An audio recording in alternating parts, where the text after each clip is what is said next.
Buenos días, chicos. Hoy vamos a hablar sobre un tema muy interesante que es la clasificación de los seres vivos. La clasificación de los seres vivos.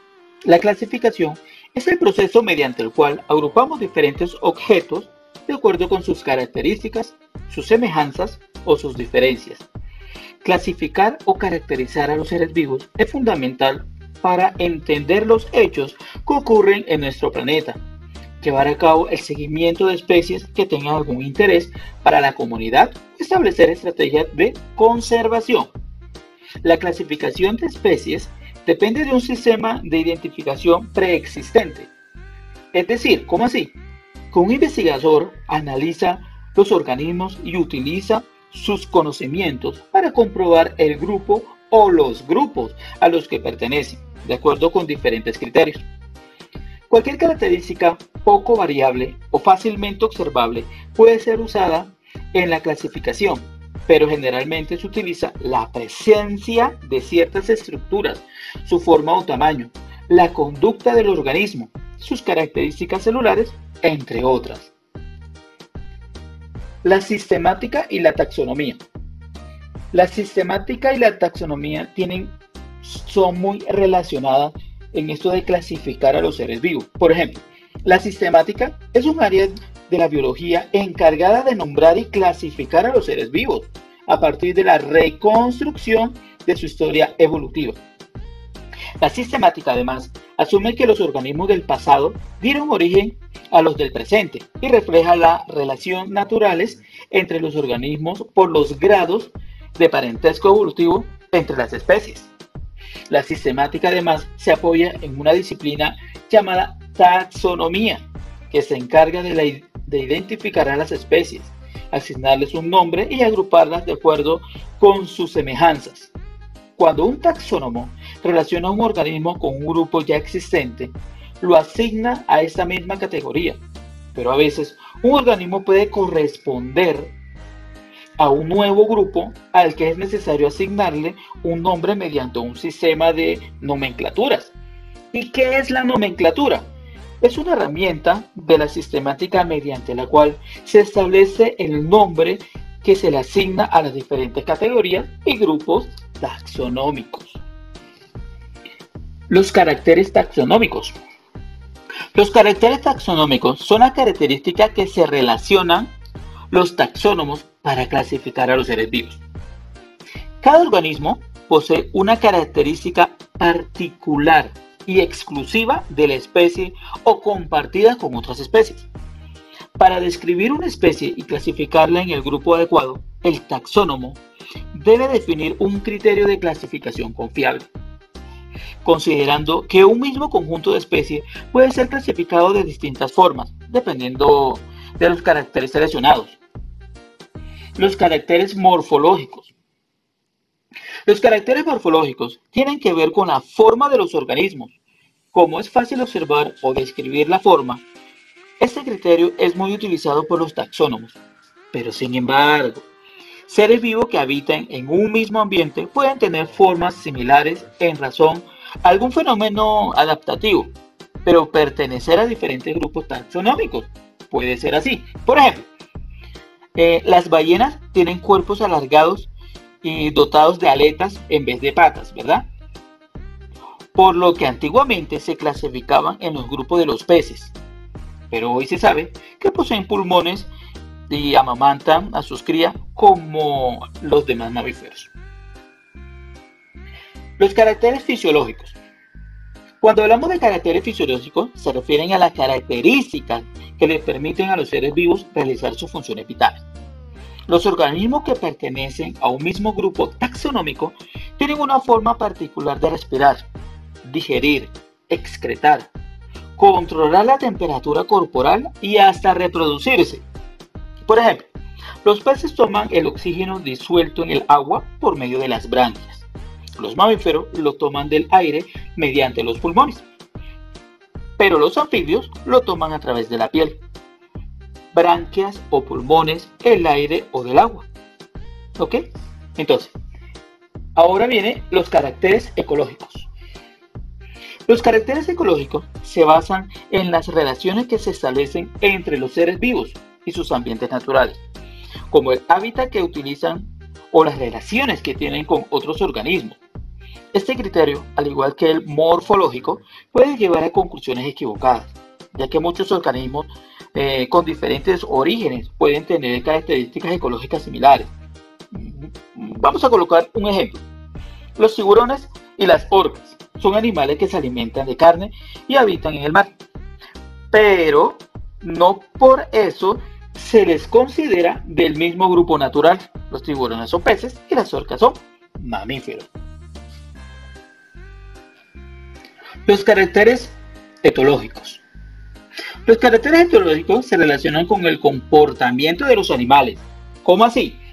O sea, con el conjunto de conductas que tienen y que pueden aprender a realizar por instinto.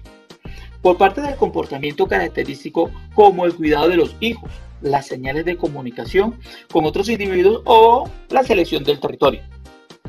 En la taxonomía de las aves es útil el estudio de los cantos porque la comunicación sonora es muy importante para su reproducción, ¿verdad? Es una forma de cortejar a la pareja.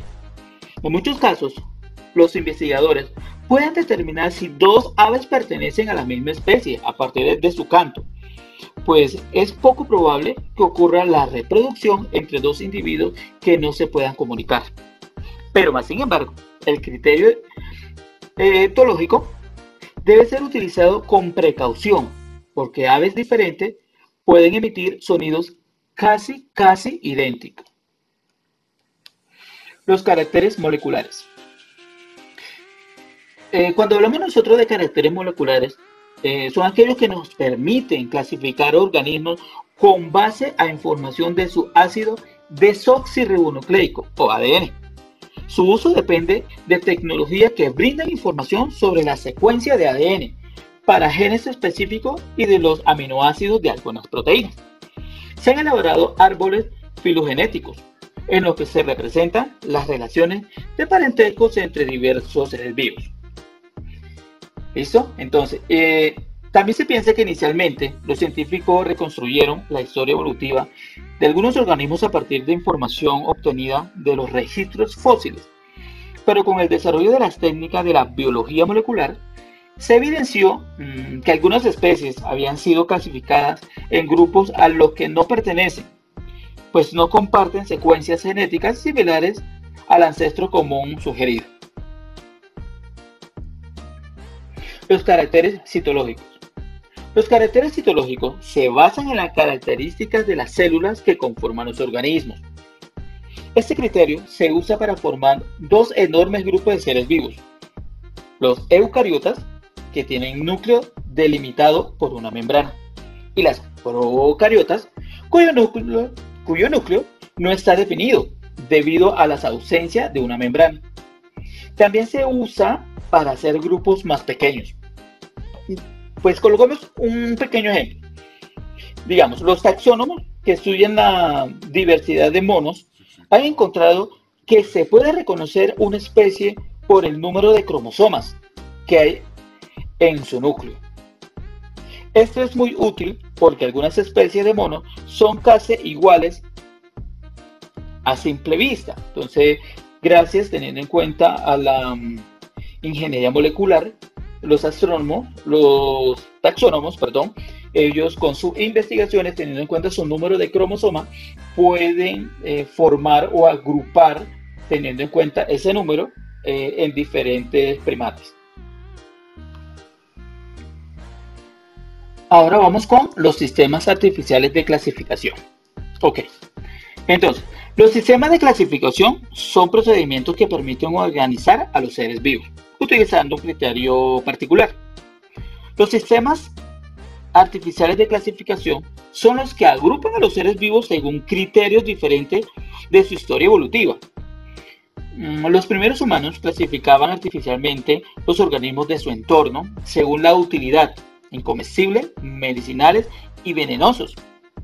En el lenguaje común también se utilizan clasificaciones artificiales como la diferencia entre animales silvestres y domésticos, o entre las plantas que crecen como hierbas, enredaderas, palmeras y árboles. La clasificación artificial es muy útil para ciertas actividades. Por ejemplo, en el mundo de la explotación madera, es muy práctico clasificar las especies utilizando como criterio el ancho de un tronco, la dureza de la madera y la resistencia a la invasión por los insectos. Con estos criterios es más fácil elegir la especie vegetal cuya madera sea apropiada para el tiempo y el uso que se le quiera dar. En otros casos, digamos los ecosistemas artificiales de clasificación se basan en caracteres análogos, es decir, aquellos que aparecen como respuesta a las mismas condiciones ambientales. Por ejemplo, las alas de los animales que vuelan, como las libélulas y las aves, ¿verdad? Entonces, los animales se pueden clasificar en diferentes grupos artificiales, según el caso. Por ejemplo, si se tienen en cuenta la forma y la función de sus extremidades, además de la manera como se desplazan, animales que no tienen una historia evolutiva en común, como el murciélago, las aves y los insectos, pueden clasificarse en el grupo de los animales voladores, ¿verdad? Por sus extremidades superiores, el uso que se le da, en este caso volar. También se puede hablar sobre un sistema de clasificación artificial muy común para las plantas que se basa en sus usos. Desde hace mucho tiempo y en la mayoría de las culturas, las personas agrupan las plantas en medicinales como la manzanilla, alimenticias como la fresa y el manzano, y ornamentales como los geranios, ¿verdad? Los sistemas naturales de clasificación. Los sistemas naturales de clasificación se basan en la historia evolutiva de los organismos. ¿Cómo así? O sea, en el grado de parentesco que tienen los grupos. En este caso, se analizan los caracteres homólogos, que son aquellas características que están presentes entre los integrantes del grupo y también en su antepasado común más reciente. El padre del sistema de clasificación actual fue el naturalista sueco Carl von Linné, Carlos Linneo, que describió un gran número de especies y creó las categorías taxonómicas: clase, orden, género y especie. Linneo utilizaba el criterio morfológico y esto lo llevó a formar grupos artificiales, muchos de los cuales se han eliminado en la actualidad. La metodología de clasificación utilizada hoy en día por la sistemática puede ser expresada en árboles filogenéticos o cladogramas. En estas representaciones, todos los organismos o las categorías se colocan en los extremos terminales de las ramas y presentan un taxón. Cada nodo,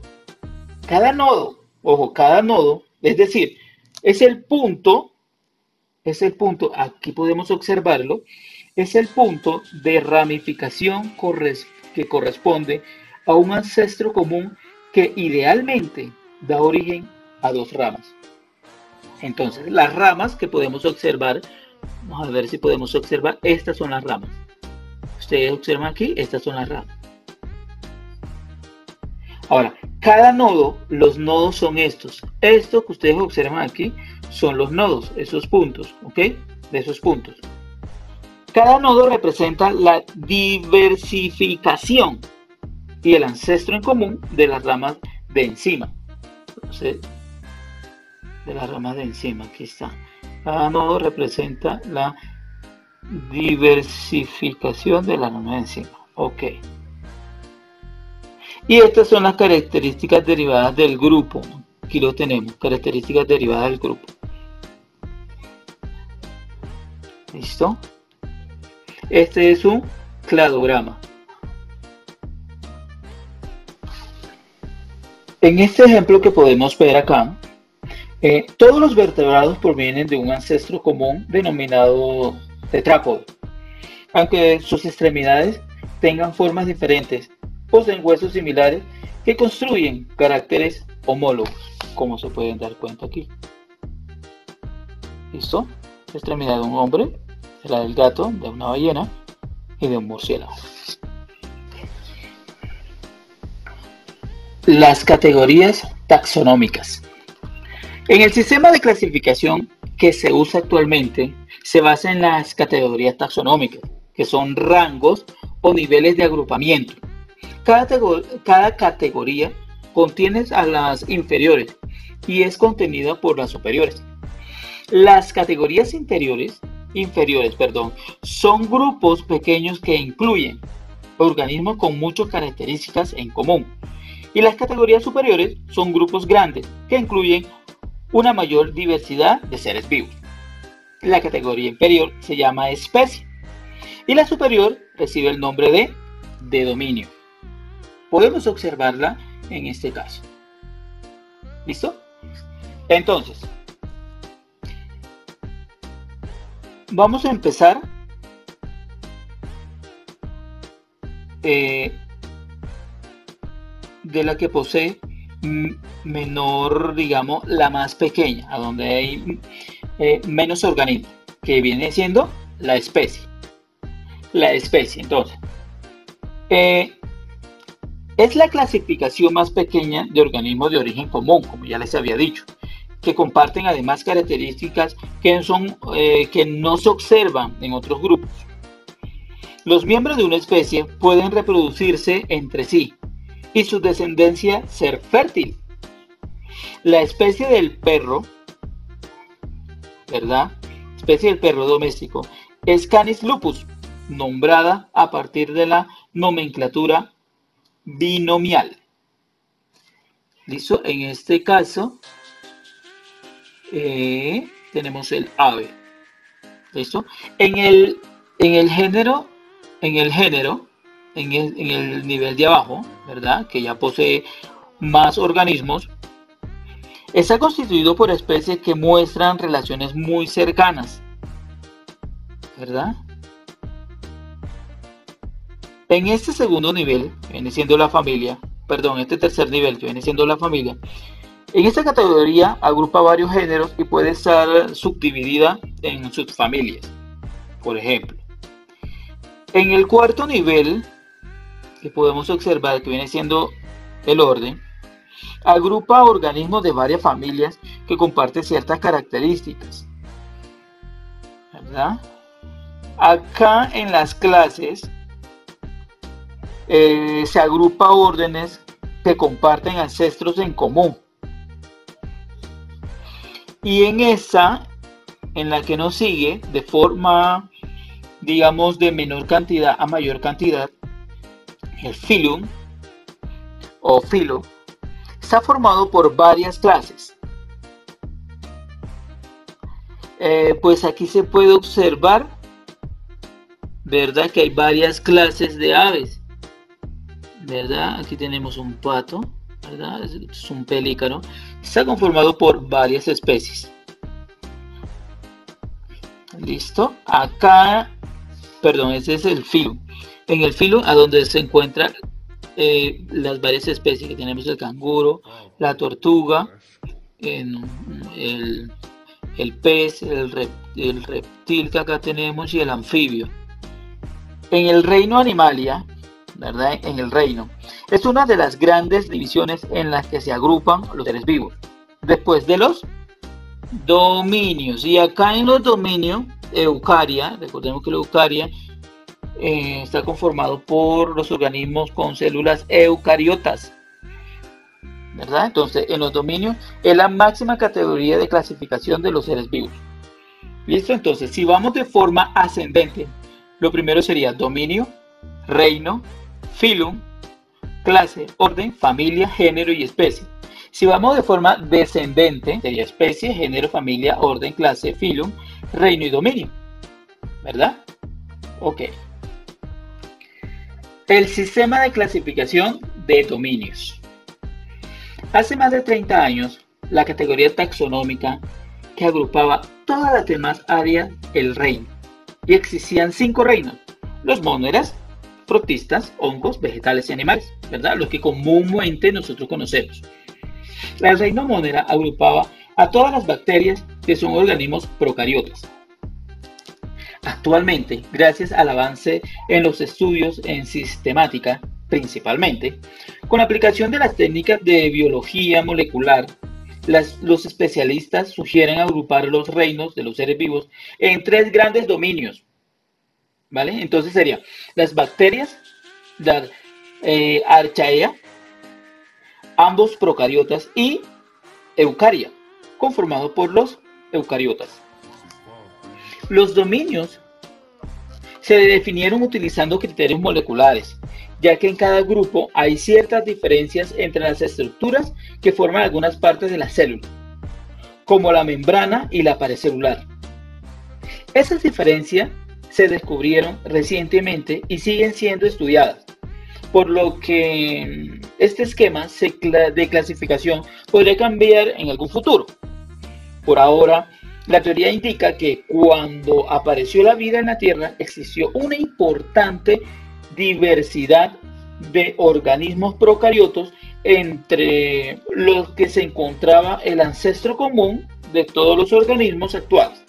Inicialmente, este dio origen al dominio bacteria. Después de otro descendiente del mismo ancestro dio origen a los dominios archaea y eucaria.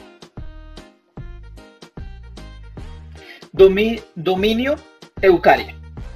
El dominio eucario está conformado por los protistas, los fungi, plantae, animales. Entonces, como se pueden observar, todos esos organismos están conformados por células eucariotas. El dominio archaea está conformado por archaeota, creenorchaeota, nanorchaeota y carorchaeota. ¿Listo? Y por último aquí los dominios bacteria, conformados por protobacteria, chamidiae, espirochaetes, cianobacterias, bacterias gram positivas. ¿Vale? Entonces, como podemos observar aquí, ese grupo tienen ancestros comunes y son ancestros universales. Por ejemplo, el árbol filogenético, construido a partir de análisis de secuencias de ARN, ácido ribonucleico y ribosómico, de diversos seres vivos. Ese árbol sostiene la división de la vida en tres dominios: archaea, bacteria y eucaria, ¿verdad? Este tipo de árbol, ustedes pueden consultarlo, ¿verdad?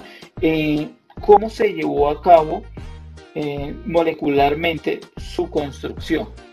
Deberían consultarlo, es más, lo van a hacer. ¿Listo?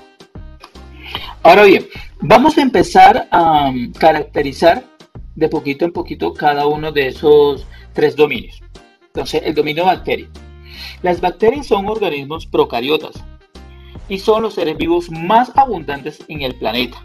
Presentan una estructura celular básica compuesta por la membrana plasmática, la pared celular, el citoplasma, los ribosomas y el material genético, conformado por un cromosoma, que corresponde a una molécula de ADN circular, ácido desoxirribonucleico.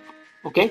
Entonces, algunas bacterias presentan filamentos circulares de ADN menores que un cromosoma y autoduplicables, que no son esenciales, pero pueden representar una ventaja. En general, la pared celular de las bacterias protege y le da forma a la célula. En algunos casos podemos observar que las bacterias presentan una cubierta viscosa, las cápsulas bacterianas, que recubre y protege la célula. En otros casos, las células bacterianas pueden presentar estructuras filamentosas, como flagelos y fimbrias o pili, ¿verdad? Los flagelos, recordemos los flagelos, que es como un látigo que ayuda a desplazar a la célula. Son estructuras proteicas, largas y finas, localizadas en el extremo de la célula, que facilitan su locomoción, como ya les había dicho. Los pilis también son estructuras filamentosas proteicas, pero más cortas y más numerosas que los flagelos, ¿verdad? Son como si fueran vellosidades que le salen a la célula, ¿verdad? Por medio de su membrana. Su función está relacionada con el intercambio de material genético y con la adherencia a los tejidos. Por ejemplo, en el caso de las bacterias patógenas. La clasificación de las bacterias se basa principalmente en su forma y su papel en el ecosistema. Empecemos entonces. Según su forma, cocos, ¿verdad? Como su forma circular o esférica nos muestra, por eso se le llama coco. Los bacilos con forma de bacilo, con forma como de yupi, ¿verdad? De chitos. Los espirilos de forma de espirales. Y los vidriones, ¿verdad? Están conformados como por un flagelo y su cuerpo en forma alargada. Ahora podemos observarlo según su papel en el ecosistema. Aquí tenemos las simbióticas, ¿verdad? Que no podemos vivir sin ellas. Viven en nuestros organismos a los cuales benefician. Por ejemplo, las bacterias del estómago de las vacas. Esas bacterias ayudan al metabolismo de los alimentos. Las descomponedoras se nutren de materia orgánica que descomponen y la transforman en moléculas inorgánicas simples, ¿verdad? Eso también ayuda digamos, a la nutrición en el suelo, ¿verdad? De nuestro suelo. Entonces, gracias a esa bacteria, los organismos muertos empiezan a descomponerse y sirven como nutrientes a las plantas. Y las parásitas se desarrollan en otros seres vivos, causan algunas enfermedades y a veces la muerte de sus hospederos, ¿verdad? Entonces, son esas bacterias que se alimentan de otros organismos, no pueden vivir sin ellas, ¿verdad? Son parásitos porque se alimentan de lo que el otro ser vivo se alimenta. De esa forma es que ellas, como evitan que el organismo o el ser vivo donde ellas se encuentran se alimente, porque ellos consumen su alimento, entonces el organismo se desnutre y empieza a perder fibra, empieza a perder aquellas funciones vitales para vivir y probablemente muere. El dominio Archaea. Las archaeas son organismos procariotas que a diferencia, digamos, de las bacterias principalmente, se diferencia de ella por la constitución de su pared celular, la organización y el funcionamiento de sus genes. Esa es una gran diferencia que hay entre las archaeas y las bacterias. Entonces sería por su constitución de la pared celular, la organización y el funcionamiento de sus genes, ¿verdad? La mayoría de las archaeas se encuentran en ambientes extremos, muy calientes o muy fríos, muy salinos o en ausencia de oxígeno. Otros, por el contrario, pueden vivir en ambientes menos extremos, como el suelo y el agua. Debido al hecho de que siempre han sido considerados organismos exclusivos de ambientes hostiles, las arqueas o archaeas se clasifican en tres grupos principales, que son halófilas. En las halófilas viven en regiones donde la concentración de sal es muy alta, como en el caso de las salinas, los lagos salados y la superficie de alimentos conservados en sal. Algunas arqueas halófilas poseen bacteriorhodopsina, ¿verdad? Bacteriorhodopsina, un pigmento rojizo utilizado en los procesos fotosintéticos más simples. En la metanogénicas producen un gas denominado metano y pueden vivir en aguas residuales, lodo, las profundidades del mar y el sistema digestivo de rumiantes como las vacas. Todas las arqueas metanogénicas viven en ambientes sin oxígeno, por lo que son consideradas organismos anaerobios, o sea, en ausencia de oxígeno. En las termófilas, ellas viven en ambientes con temperaturas muy altas, como las fuentes termales, los géiseres y las profundidades abisales, en donde el agua caliente emana de las capas internas de la Tierra. La mayoría de ellas obtienen energía por quimiosíntesis, utilizando la oxidación del azufre. La importancia ambiental y económica de las procariotas, pues en algunos organismos procariotas son muy importantes para los ecosistemas.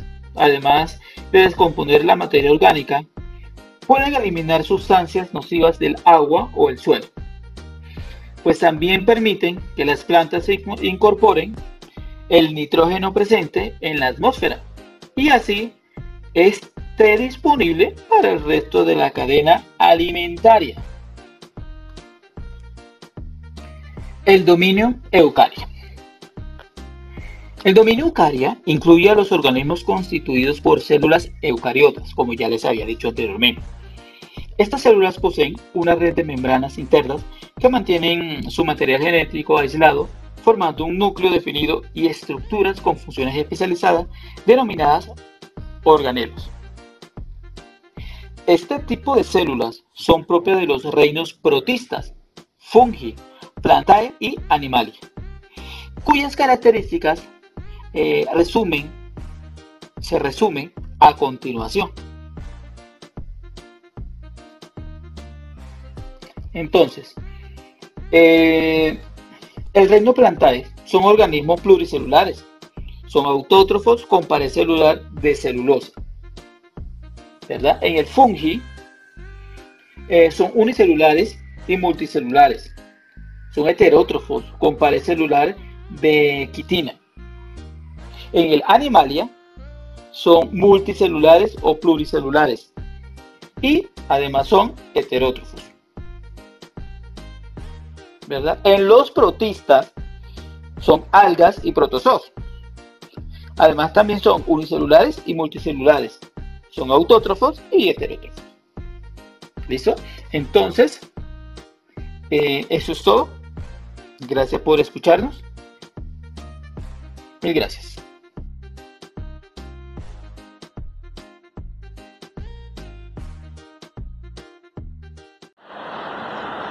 Muy buenos días, estudiantes de grado séptimo.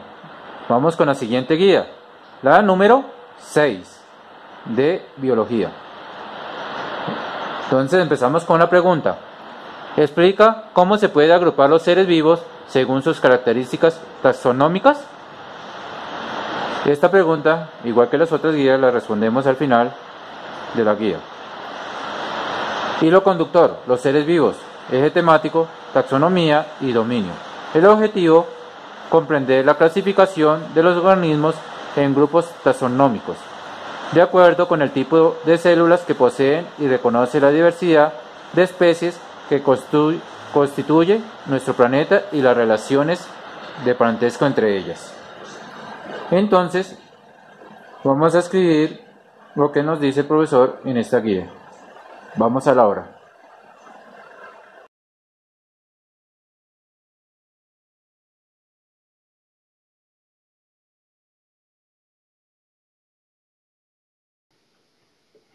Observa las siguientes imágenes de diferentes bacterias y escribe en el recuadro el tipo al que pertenece cada una según su forma. Recordemos que esta actividad la hicimos, que fue el mapa mental, ¿verdad? Fue lo primero que hicimos.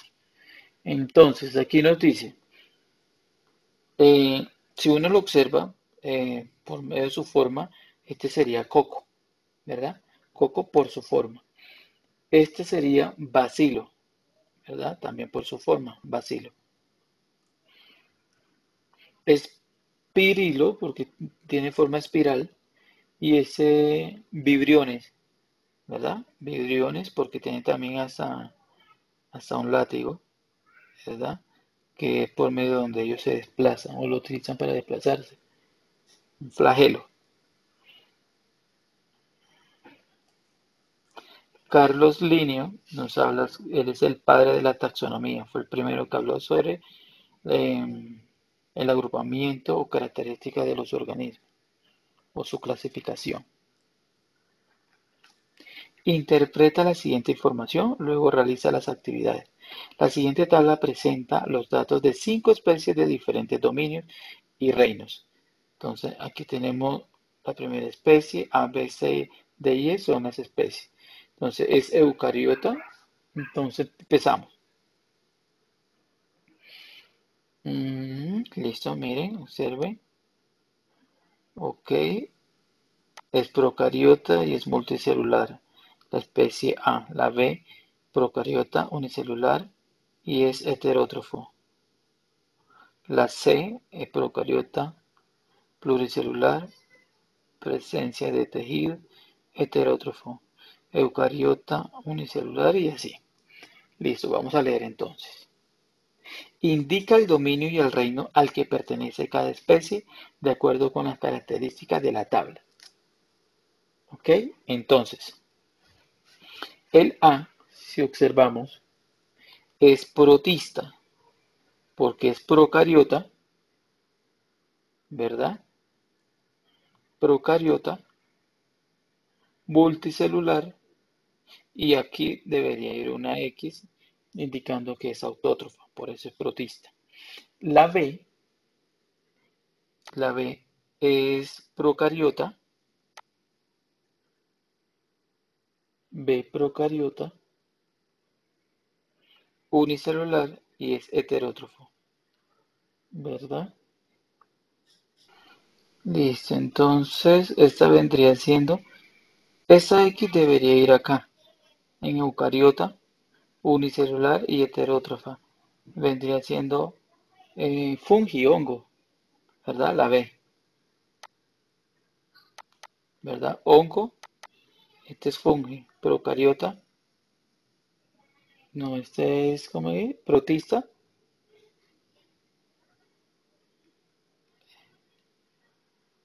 y el reino es protista.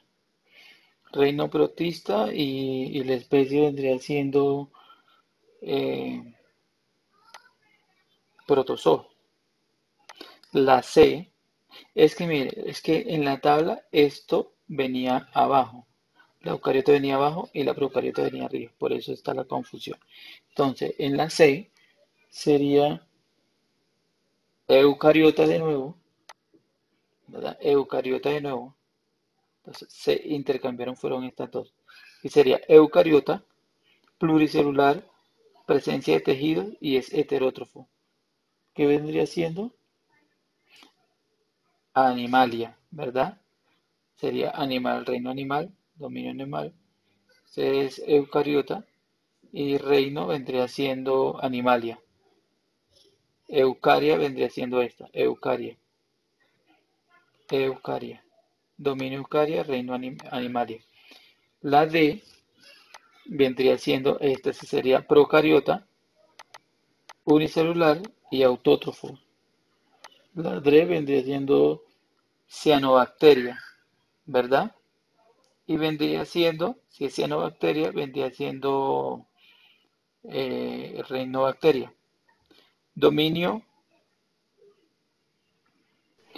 dominobacteria, ¿verdad? Este vendría siendo cianobacteria y el dominio Archaea, bacteria, perdón. Y por último, tenemos, esta es eucaria, pluricelular, presencia de tejidos, autótrofos, Entonces vendría siendo planta, ¿verdad? Entonces sería reino plantae eucaria. Reino plantae eucaria. Dominio eucaria, reino plantae. Aquí reino bacteria. Dominio bacteria, reino cianobacteria.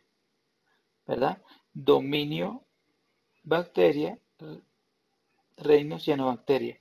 Aquí la C, repetimos, sería entonces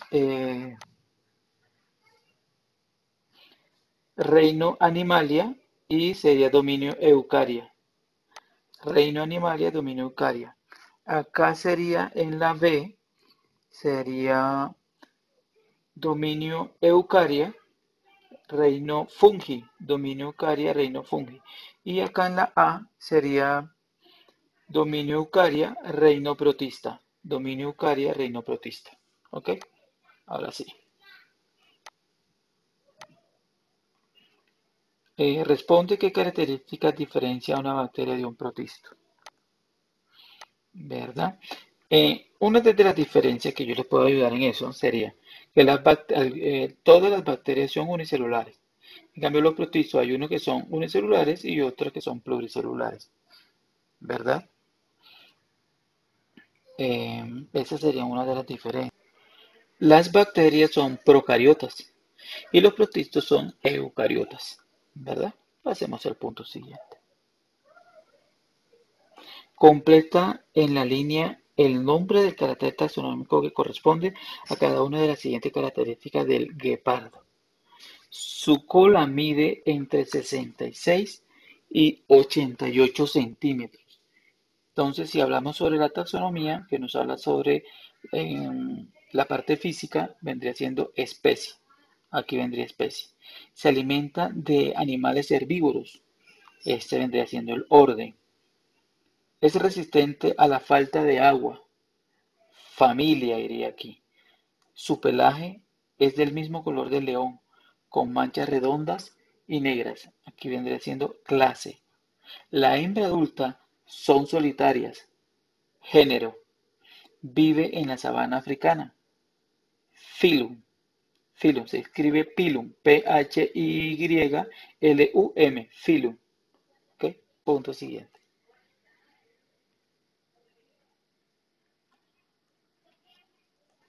Interpreta la imagen que representa un árbol filogenético para 7 especies de organismos. Luego escribe V si la afirmación es verdadera o F si la afirmación es falsa. Entonces miren, de estos dos sale el hijo, sale de los progenitores, sale el hijo, de igual forma este acá, ¿verdad? Se une, listo. Ok. Entonces, estos son los más antiguos, ¿verdad? Este es el que más se relaciona con ellos dos. Estos dos son los más antiguos, se relacionan pues con ellos dos a través de mucho más tiempo que este. Y después se unen estos dos, el B y el I, y aparece esta A. Listo, entonces nos dice, la especie más antigua de toda esta es la especie A. ¿La más antigua es la especie A? No, es la más nueva. Las más antiguas son estas que están más alejadas, ¿verdad? Entonces, falso.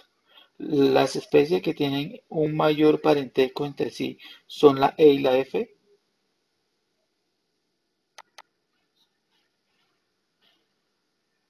La E y la F, tienen mayor parentesco. Más parentesco tendría la B, ¿verdad? Con ellos dos. Más parentesco entre C y B es la B, ¿verdad? Entonces sería falso. El ancestro común más reciente entre las especies C y D es B. El ancestro común más reciente entre las especies C y D es B.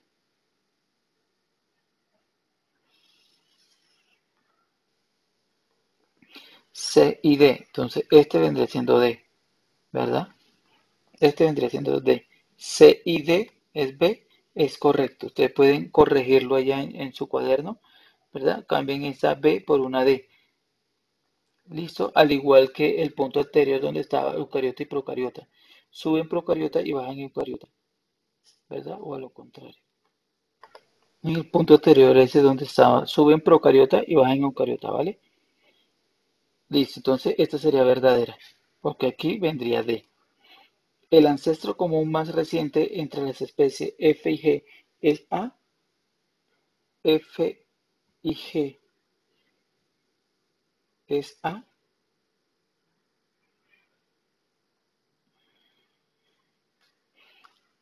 Verdadero. Por el más común, ¿cuál es? Perdón, el más reciente es este, que es el último en este caso. Entonces, verdadero.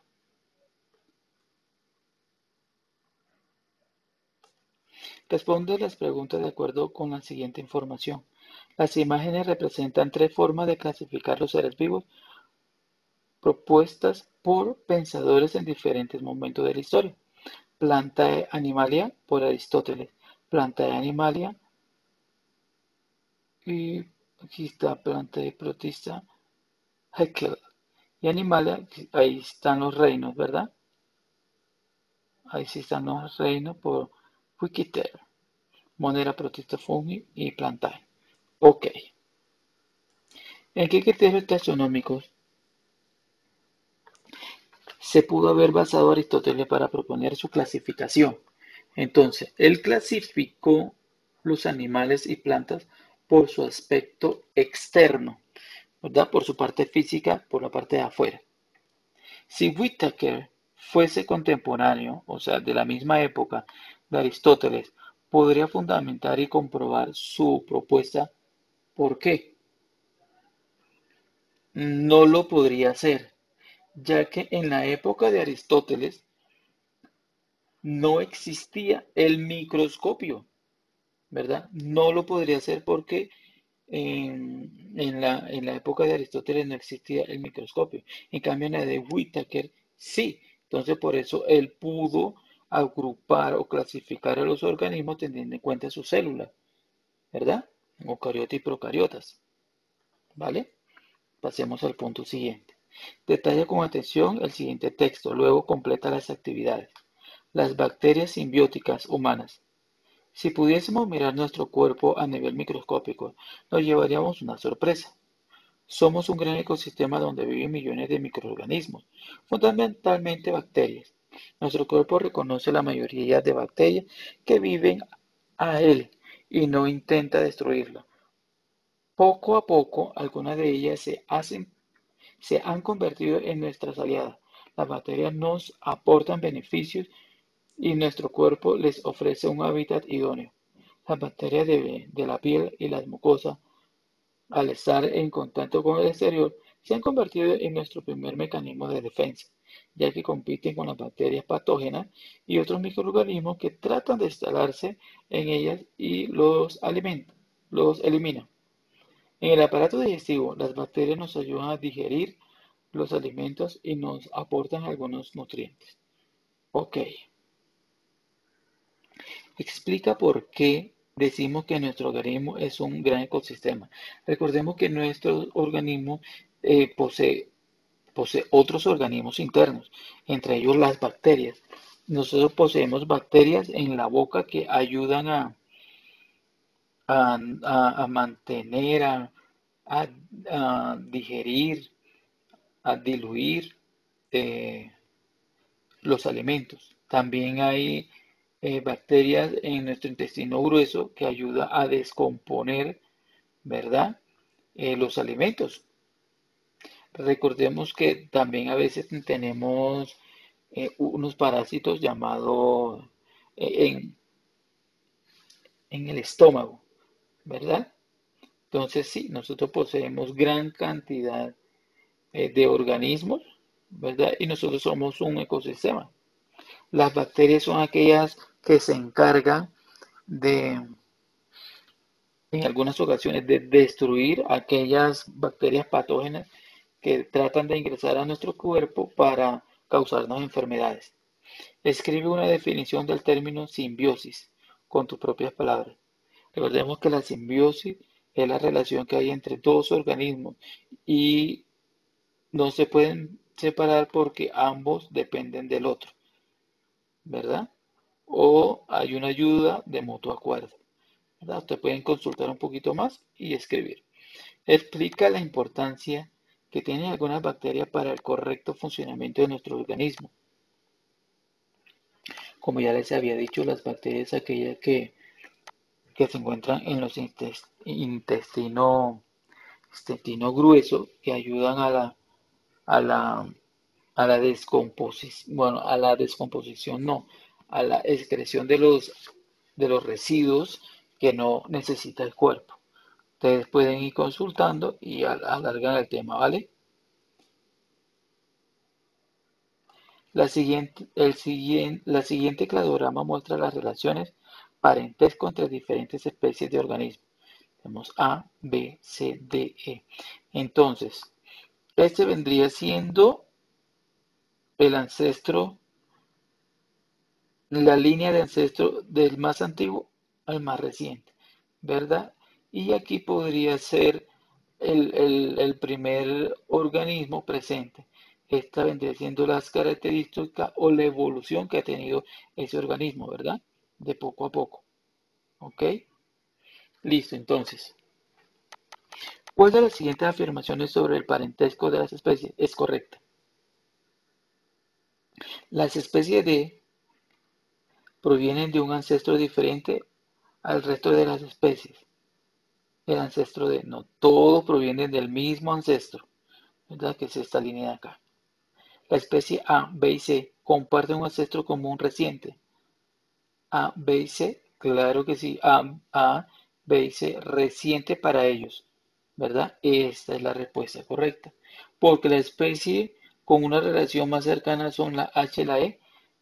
H y la E. Miren dónde está la E y dónde está la H. La más cercana de la E es la F, ¿verdad? Y de la H es la G. Entonces sería incorrecto. ¿Todas las especies provienen de un ancestro diferente? No. Todas provienen del mismo ancestro. Entonces la respuesta correcta es B. A continuación vamos a complementar los puntos siguientes 8, 9, 10, 11 hasta la 14 con unas imágenes. La idea es que entreguen la guía con colores y bien presentada y puntualmente. Muchas gracias por su atención. Hasta la próxima.